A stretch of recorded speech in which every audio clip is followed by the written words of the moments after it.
এখন বক্তব্য নিয়ে আসছেন আমাদের মাননীয় সভাপতি সাহেব। উপস্থিত বিএনপির সমস্ত নেতৃবৃন্দ, মা বোনেরা, ভাইয়েরা আমার, এখানে বক্তব্য দেওয়ার কিছু নাই।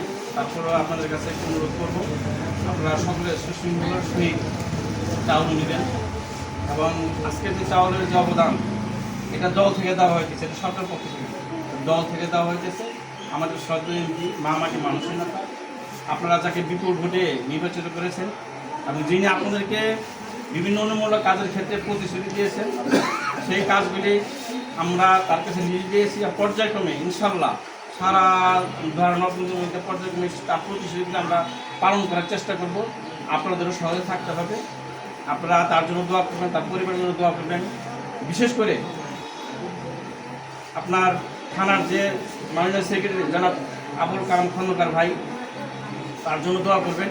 উনি দলের জন্য অনেক কাজ করতেছেন এবং উনি আপনাদের পাশে আছেন, ডাকলে আপনারা পাবেন এবং আমাদের এমনি মহোদয়কেও পাবেন।